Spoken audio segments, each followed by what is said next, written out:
дар пайи ҳамла ва ду инфиҷор ба бемористони Сардор Муҳаммад Довудхон дар Кобул 15 тан куштаву 34 нафар захмӣ шудааст.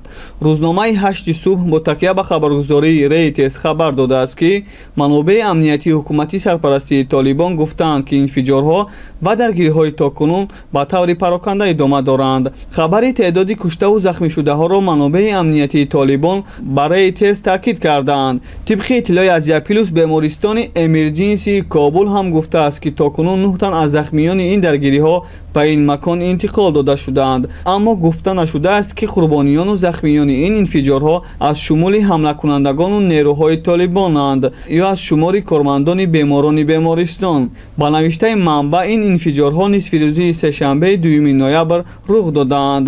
манбаъ менависад гуфта шудааст ки ҳамлакунандагон аъзои гурӯҳи Доиш буданд ки пас аз анҷоми 2 ҳамлаи интиҳорӣ дар атрофи беморхона бо нерӯҳои Толибон даргир шудаанд, аммо гурӯҳи Доиш дар Афғонистон токунун масъулияти ин ҳамларо ба дӯш нагирифтааст.